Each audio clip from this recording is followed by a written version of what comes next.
Hello everyone. आज के video में हम बात करेंगे एमपी ईएसपी के द्वारा समूह 2 और समूह 4 यानी ग्रुप 2 सब ग्रुप 4 की पटवारी और अन्य समकक्ष पोस्ट के लिए नोटिफिकेशन जारी किया है, जिसके फॉर्म आपके 4 अगस्त से ही ऑनगोइंग हैं। लास्ट डेट आपकी 18 अगस्त 2026 रखी गई है। तो अभी तक आपने ऑनलाइन फॉर्म को अप्लाई नहीं किया है, तो आज के वीडियो में आपको ऑनलाइन फॉर्म कैसे फिल करना है, पोस्ट की प्रेफरेंस आपको कैसे फिल करनी है और एसेंशियल एजुकेशन क्वालिफिकेशन में कौन कौन से आपको सर्टिफिकेट अपलोड करने हैं, तो कंप्लीट जानकारी यहाँ पर हम देखने वाले हैं।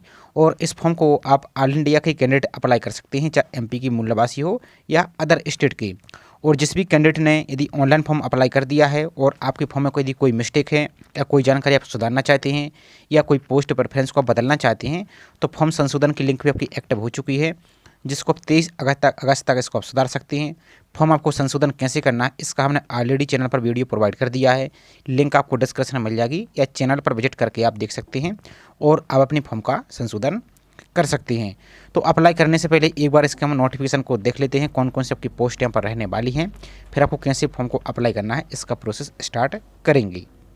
तो ये आपकी ऑफिशियल रूल बुक है यानी नोटिफिकेशन है, जो कि लास्ट डेट यहाँ पर आप दे सकते हैं। और एग्जाम आपके 22 सितंबर से प्रारंभ हो जाएंगे। ये आपकी एप्लीकेशन फीस है अनारक्षित के लिए, और जो मध्य प्रदेश के मूल निवासी और रिजर्व कैटेगरी के कैंडिडेट हैं इनके लिए आपको यहाँ पर फीस आप देख सकते हैं। अब बाकी एग्जाम की शिफ्ट देख सकते हैं कितने बजे से कौन सा एग्जाम आपका होने वाला है। अब चलिए सबसे पहले इसकी पोस्ट की बात कर लेते हैं। आपकी देखिए जो पटवारी की पोस्ट है ये सभी के लिए आपकी पोस्ट नहीं है, सिर्फ दिव्यांगजन कैंडिडेट के लिए पोस्ट है। अब यदि आप फिजिकल हैंडीकैप हैं तो आप यहाँ पर पोस्ट को जिला वाइज देख सकते हैं, किस जिले में कितनी कैटेगरी वाइज यहाँ पर पोस्ट आपकी हैं। तो ये पोस्ट सिर्फ दिव्यांग के लिए है। बाकी जो अदर पोस्ट आपकी निकाली गई हैं पोस्ट सभी कैंडिडेट अप्लाई कर सकते हैं। तो पहले उनको हम देख लेते हैं इसमें क्या रहेगा। तो जो ग्रुप 2 सब ग्रुप 4 की पोस्ट है यहाँ पर आप देख सकते हैं। सबसे पहले देखिए जो पंचायती राज संचालनालय ये वाली पोस्ट को इन्होंने डिलीट या रिमूव कर दिया है, कैंसिल कर दी है, जिसमें 97, 98 और आपकी 99 और 100 और 100 इस प्रकार के आप देखेंगे 1। तो इतनी पोस्ट सभी को यहाँ पर इन्होंने रिमूव कर दिया है, तो ये आपकी पोस्ट कोड आपकी ओपन नहीं होगी। अब बाकी जो आपकी डिपार्टमेंट वाइज वैकेंसी दिख रही हैं इनको यहाँ पर आप देख सकते हैं, और इसकी एजुकेशन क्वालिफिकेशन को यहाँ पर आप देख लेंगे तो थोड़ा और स्क्रॉल करते चले जाएंगे।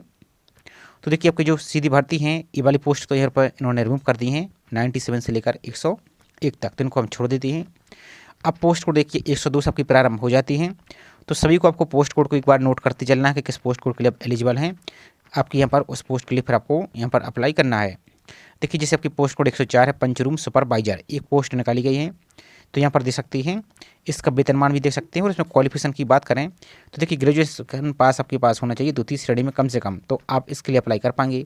इसी प्रकार से आपकी और भी पोस्ट हैं, जैसे पोस्ट कोड 105 अन्वेषक या खंड स्तर अन्वेषक की पोस्ट है, तो इसमें 82 वैकेंसी निकाले गए हैं। तो इसमें देखिए ग्रेजुएशन आपके पास होना चाहिए या मास्टर डिग्री आपके पास इन सब्जेक्ट में होना चाहिए, तो भी आप अप्लाई कर पाएंगे। इसी प्रकार से देखिए और भी पोस्ट आपकी हैं। तो पोस्ट कोड देखिए आपको 106 बैकलॉग पद है आपका, देखिए सहायक संपरीक्षक का 24 पोस्ट हैं। तो इसमें देखिए आपकी कला विज्ञान या बायोलॉजी में आपके पास ग्रेजुएशन है, तो इसमें आप अप्लाई कर सकते हैं। लेवल 6 आपका पे स्किल आपका रहने वाला है। इसी प्रकार से आपकी पोस्ट कोड 107 है सहायक संपरीक्षक की, तो इसमें वही सेम प्रोसेस आपका रहेगा। विज्ञान अफेयर कला या बायोलॉजी में आपके पास क्वालिफिकेशन होना चाहिए, तो आप अप्लाई कर पाएंगे। तो इस प्रकार से आपको एक एक करके सभी पोस्ट कोड वाइज आपकी एजुकेशन क्वालिफिकेशन को देखते जाना है, और फिर उसको नोट कीजिए कि आप किस पोस्ट के लिए एलिजिबल हैं और किसके लिए एलिजिबल नहीं। तो इतना काम आपको ज़रूर कर लेना है। अब चलिए इसके ऑनलाइन फॉर्म के पोर्टल पर चलते हैं। और दोस्तों अभी तक आपने वीडियो को लाइक नहीं किया तो वीडियो को लाइक कर दीजिए, चैनल को सब्सक्राइब नहीं किया है तो चैनल को सब्सक्राइब करके जरूर रख लीजिए, और प्लीज़ आप सभी ज़्यादा से ज़्यादा चैनल को भी सपोर्ट कीजिए। तो अप्लाई करने के लिए आप अपने मोबाइल फ़ोन से भी अप्लाई कर सकते हैं, और लैपटॉप या कंप्यूटर यूज कर रहे हैं तो उससे भी अप्लाई कर सकते हैं। प्रोसेस सभी का सेम रहेगा। तो ब्राउजर को आपको ओपन करना है और आपको टाइप करना है MPESB और सर्च पर आपको क्लिक कर देना है। तो आपकी देखिए जो ESB की पहली लिंक आपको दिख रही है, इस लिंक पर आपको क्लिक कर देना है। अब आपका इस प्रकार का पेज ओपन हो जाएगा, तो इंग्लिश पर आपको क्लिक कर देना है। इंग्लिश पर क्लिक करने के देखिए आपका इस प्रकार का पेज ओपन हो गया। तो यहाँ पर देखिए बाकी जो संशोधन आपके आए हैं ग्रुप 2 सब ग्रुप 4 में, तो यहाँ पर आप देख सकते हैं बाकी आपकी जो देखिए पोस्ट यहाँ पर इन्होंने रिमूव की है, इनको यहाँ पर देख सकते हैं। जो आपकी सब कुछ आए हैं तो इनको आप यहाँ पर पढ़ सकते हैं। अब यहाँ पर अप्लाई करने के लिए आपको जो सबसे ऊपर देखिए ऑनलाइन फॉर्म दिख रहा है, ऑनलाइन फॉर्म पर आपको क्लिक कर देना है।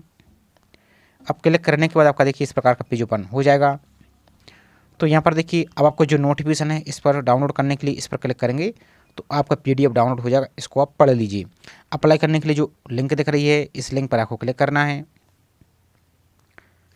क्लिक करने के बाद देखिए आपका इस प्रकार का पेज ओपन हो जाएगा। तो जो चेकबॉक्स दिख रहा है इसी चेकबॉक्स को आप पहले क्लिक कीजिए इस प्रकार से। चेकबॉक्स को क्लिक करने के बाद आपको देखिए जो आगे बढ़ाए का ऑप्शन दिख रहा है इस पर आपको क्लिक कर देना है। अब जैसे इस पर क्लिक करते हैं तो आपका यहाँ पर देखिए प्रोफाइल पंजीयन क्रमांक आपको फिल करने के लिए बोल रहा है। तो अब एक बार ध्यान दीजिए, यदि आपने रिसेंटली कोई फॉर्म फिल किया है, जैसे आपने हॉस्पिटल असिस्टेंट या आपका जो कृषि विस्तार अधिकारी या कोई भी आपने रिसेंटली कोई फॉर्म फिल किया है, तो उसमें आपकी लाइव फ़ोटो अपलोड की होगी आपने और आपकी केवाईसी होगी। तो आपको यदि फ़ोटो क्लियर है, आपको कोई दिक्कत नहीं है, तो आप वही यहाँ पर फिल करके कंटिन्यू कर सकते हैं। लेकिन यदि जिसकी पुरानी प्रोफाइल बनी हुई है तो सबसे पहले तो आपको अपनी प्रोफाइल को अपडेट करना होगा, आपको लाइव फ़ोटो अपलोड करनी होगी, केवाईसी करनी होगी। अब इन सभी को आपको कैसे करना है, इसका ऑलरेडी प्रोफाइल पंजीयन एडिट करने का वीडियो चैनल पर हमने प्रोवाइड किया हुआ है। तो उसकी लिंक भी आपको हम इसी वीडियो को डिस्क्रिप्शन में दे देंगे, तो उसको आप देख लेंगे। तो देखिए आपका जो प्रोफाइल पंजीयन नंबर है वो फिल कीजिए, आपकी डेट ऑफ बर्थ को फिल कर दीजिए, इस कैप्चा को सॉल्व करके यहाँ पर फिल कर दीजिए और आपको जो सत्यापित कर आगे बढ़ाए दिख रहा है इस पर क्लिक करेंगे। और यदि आप पहली बार अप्लाई कर रहे हैं या आप अदर स्टेट के भी कैंडिडेट हैं तो पहले आपको प्रोफाइल रजिस्ट्रेशन पर क्लिक करके इसको आप OTR समझ लीजिए, जो कि आजकल सभी एग्जाम में होने लगा है। तो ये आपका OTR ही समझ लीजिए। तो आपको इसको पहले प्रोफाइल बनानी होगी, इसका पर इस डिटेल को फिल करके अपने फॉर्म को आप सत्यापित कर आगे बढ़ाए पर क्लिक करेंगे। तो अब आपका देखिए इस प्रकार का पेज ओपन हो जाएगा। अब जिसकी केवाईसी नहीं हुई होगी तो आपके लिए केवाईसी करने के लिए आपको एक एरर दिख रहा होगा, तो आपको पहले अपनी केवाईसी करनी होगी, इसके बाद फॉर्म को अप्लाई कर पाएंगे। केवाईसी कैसे करनी है इसका भी ऑलरेडी चैनल पर वीडियो हमने प्रोवाइड किया, तो आप सभी को चैनल पर विजिट करके आप देख सकते हैं। अब इसके बाद आपको इस प्रकार का पेज ओपन हो जाएगा। तो यहाँ पर आपकी प्रोफाइल पंजीयन दिखेगी, इसको एक बार आपको अच्छी तरीके से चेक कर लेना है। यदि इसमें भी कोई मिस्टेक है तो आप प्रोफाइल जो एडिट वाला वीडियो है उसकी हेल्प से पूरी प्रोफाइल को यहाँ पर आप सुधार लीजिए। अपनी केवाईसी की डिटेल, लाइव फ़ोटो, सिग्नेचर और जो हैंड रिटन टेस्ट है इन सभी को आप एडिट कर सकते हैं। इसके बाद आपका सबको सही है तो जो आगे बढ़ाए का ऑप्शन दिख रहा है इसी आगे बढ़ाए पर क्लिक कर देना है। तो अब आपको इस प्रकार का पेज दिखेगा। आपको एक बार और स्क्रॉल करते चले जाना। तो देखिए पॉइंट नंबर 31 पर आएंगे तो आपको अपनी यहाँ पर कैटेगरी बतानी है, भूतपूर्व सैनिक हैं, बिना वर्ग हैं या संविदा कर्मी हैं।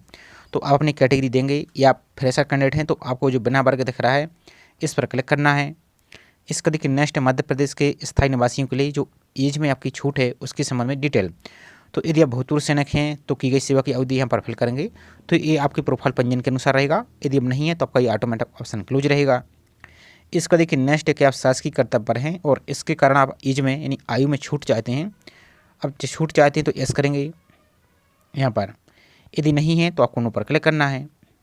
इसका देखिए नेक्स्ट है कि आप 1/1/1963 के बाद जो राष्ट्रीय छात्र सेना में पूर्णकालिक कैडेट अनुदेशक के रूप में भर्ती किए गए हैं, यदि किए गए तो वहाँ पर क्लिक करेंगे और की गई सेवा की अवधि कितने माह आपने की है वो फिल करेंगे। यदि नहीं किया है तो आपको नो पर क्लिक करना है।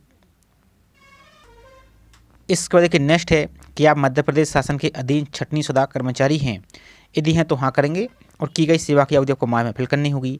यदि नहीं है तो आपको नो पर इस पर भी क्लिक करना है। इसके बाद देखिए नेक्स्ट है कि आप विधवा, परित्यक्ता या तलाकशुदा हैं तो वहाँ पर क्लिक करेंगे, यदि नहीं है तो नो पर क्लिक करेंगे। तो ये ऑप्शन जो मैरिड हैं, विवाहित हैं, उनके लिए पर यस नो करने का ऑप्शन रखिएगा। यदि आप अनमेरिड हैं तो आपका ऑप्शन ये ऑटोमेटिक क्लोज आपका रहेगा।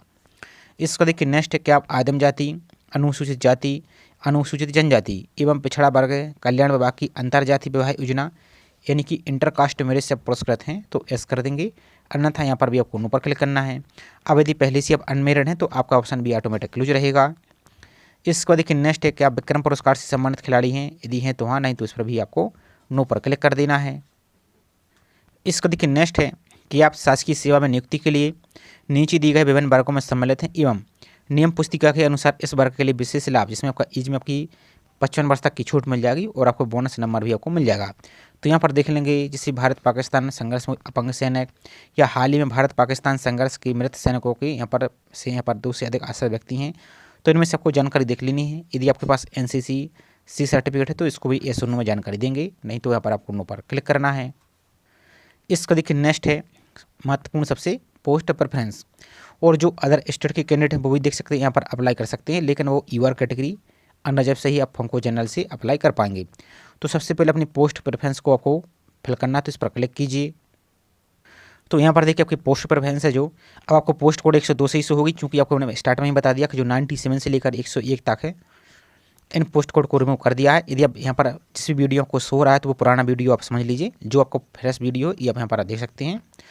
तो यहाँ पर देखिए, अब जिस पोस्ट के लिए आप एलिजिबल हैं और आपको प्रेफरेंस कैसे फिल करनी है, तो पहले एक बार अपनी पूरी पोस्ट को यहाँ पर स्क्रॉल करते देखते जाइए कि किस पोस्ट को आपको अप्लाई करना है, किसके लिए आपको पहले अप्लाई नहीं करना है। तो देखिए, आपको जैसे हम दिखा देते एक बार यहाँ पर आएंगे तो देखिए, जैसे आपकी मंडी ASI की पोस्ट है, मान लीजिए इसको जैसे हम पहले नंबर पर रखना है प्रेफरेंस, तो इसकी पोस्ट कोड को आप देख लेंगे पहले 200 कुछ है यहाँ पर समथिंग।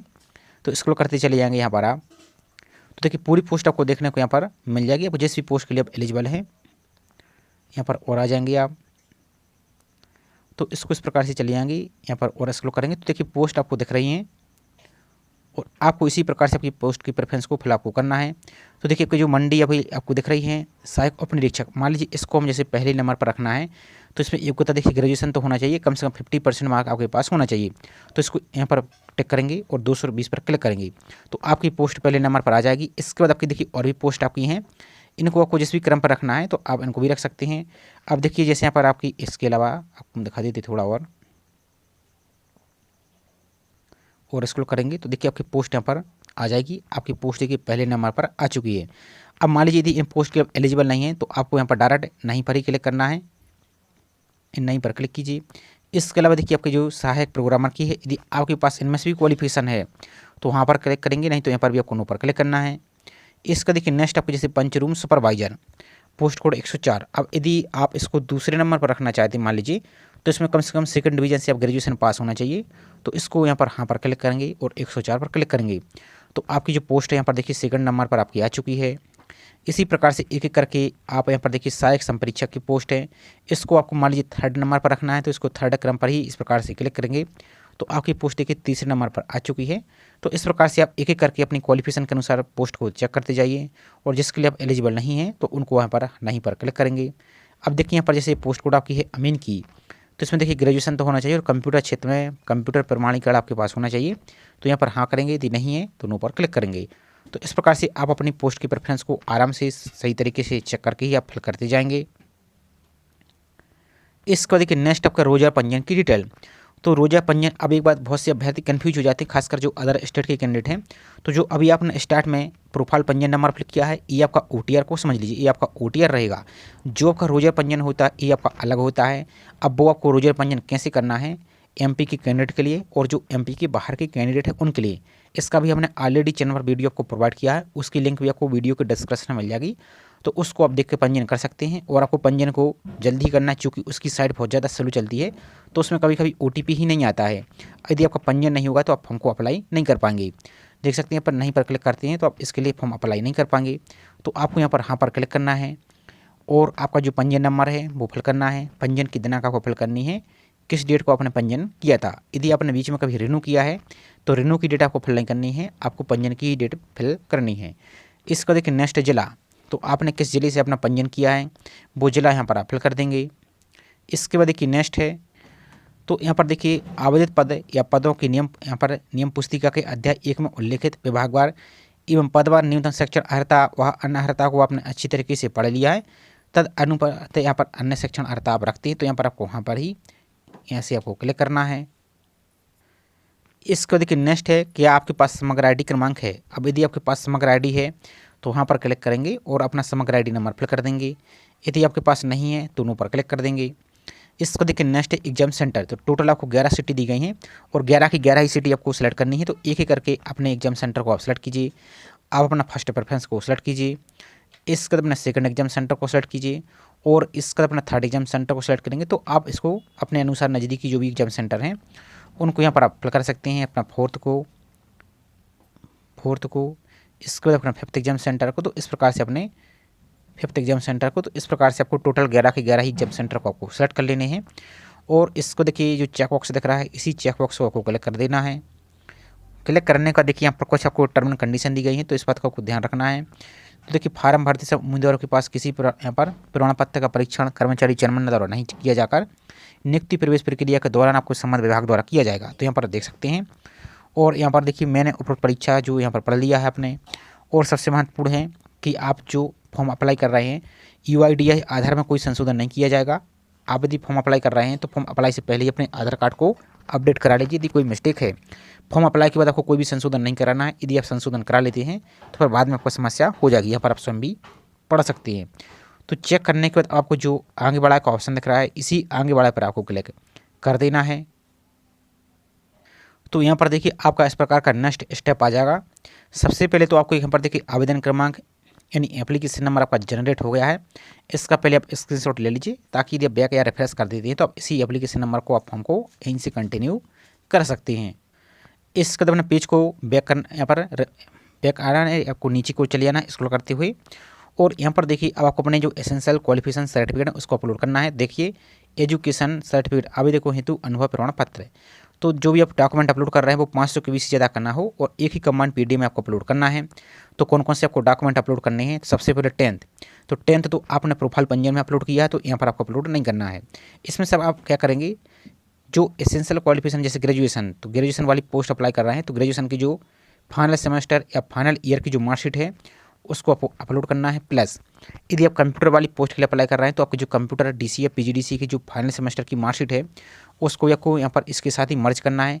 इसके अलावा आप यदि कोई PG वाली जो पोस्ट है, पोस्ट ग्रेजुएशन वाली पोस्ट है, यदि इसकी भी पोस्ट अप्लाई कर रहे हैं तो उसकी भी फाइनल सेमेस्टर की मार्कशीट आपको अपलोड करनी है। प्लस अब किसी पोस्ट में जैसे एक्सपीरियंस मांगा है, जैसे आपका प्रोग्रामर है या आपकी अन्य भी पोस्ट हैं, तो यदि आप उस वाली पोस्ट के लिए अप्लाई कर रहे हैं तो उसका जो एक्सपीरियंस सर्टिफिकेट है उसको भी आपको अपलोड आपको करना होगा। एक बार और समझ लीजिए, ग्रेजुएशन की फाइनल सेमेस्टर की मार्कशीट प्लस कंप्यूटर की जो DCA PGD है उसकी फाइनल सेमेस्टर की मार्कशीट, इतना ही आपको अपलोड करना है।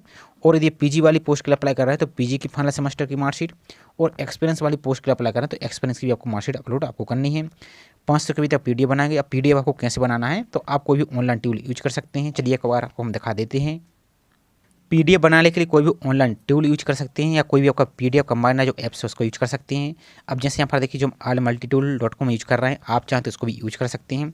अब जैसे अब इस टूल पर आते हैं तो यहाँ पर स्क्रॉल करते आएंगे तो यहाँ पर आपको एक ऑप्शन दिखेगा, यहाँ पर थोड़ा और आएंगे PDF टूल। तो यहाँ पर देखिए आपको ऑप्शन दिख रहा है JPG to PDF, इस पर आपको क्लिक करना है। इस पर क्लिक करेंगे आप तो इसका देखिए अब आपको जो भी सर्टिफिकेट है उसको आपको कंबाइंड PDF बनाना है। तो देखिए सेलेक्ट इमेज, इस पर क्लिक करके अपना सर्टिफिकेट को अपलोड कीजिए आप गैलरी से। तो आपको सैंपल के लिए हम आपको दिखा देते हैं। सामने मान लीजिए एक यहाँ पर सर्टिफिकेट अपलोड कर दिया है।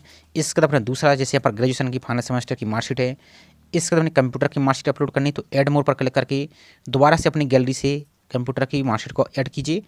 आपको हम पहले दिखा देते हैं एक बार, तो दूसरी मार्कशीट अपलोड हो जाएगी। इसके अलावा देखिए कोई और आप PG या एक्सपीरियंस अपलोड करना चाहते हैं तो इसके भी यहाँ पर देखिए ऐड मोर पर क्लिक करके इसको भी आप सिलेक्ट कर लेंगे। तो देखिए अपने मान लीजिए डेमो पर्पस के लिए 3 सर्टिफिकेट हमने यहाँ पर अपलोड किए हैं और इसको हम PDF बनाना है। और एक बात और ध्यान दीजिए, आप जब यहाँ पर इसकी PDF बनाएंगे तो आपका जो सर्टिफिकेट है, मार्कशीट है, उसके पहले अच्छी तरीके से क्रॉप कर लेना है, मोबाइल से फोटो खींचकर क्लियर देखिए। इसके बाद यहाँ पर आपको सिलेक्ट करना है और आपको क्रिएट PDF पर आपको क्लिक करना है। इस पर क्लिक कीजिए। क्योंकि कुछ ही सेकंड आपकी PDF यहाँ पर बन चुकी है। डाउनलोड पर आप क्लिक कर लेंगे।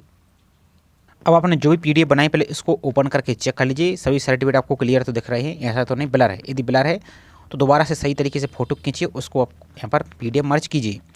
इसके बाद वही आपने जो PDF बनाई उसको चूज फाइल पर क्लिक करेंगे और इस अपलोड वाले ऑप्शन पर क्लिक करेंगे तो आपका सर्टिफिकेट यहाँ पर अपलोड आपकी PDF हो जाएगी। इसके बाद आपको सबमिट डिटेल पर आपको क्लिक कर देना है। तो इसके बाद देखिए आपका पूरा फॉर्म यहाँ पर सबमिट हो जाएगा। आपको यहाँ पर सब कुछ डिटेल आपको देखने को मिल जाएगी और यहाँ पर आपको एक वाटर मार्क दिखेगा, भुगतान नहीं है। तो अब आपको अपनी फीस को पे करना होगा। तो पेज को स्क्रॉल करते हुए चले जाइए। आप स्क्रॉल करने के बाद यहाँ पर आएंगे तो आपको 2 ऑप्शन दिखेगा, यहाँ पर प्रिंट का, एक प्रोसीड टू पेमेंट का। तो पहले आपको प्रिंट पर ही क्लिक करना होगा, तभी आपका ये वाला ऑप्शन आपका पेमेंट करने का ओपन होगा।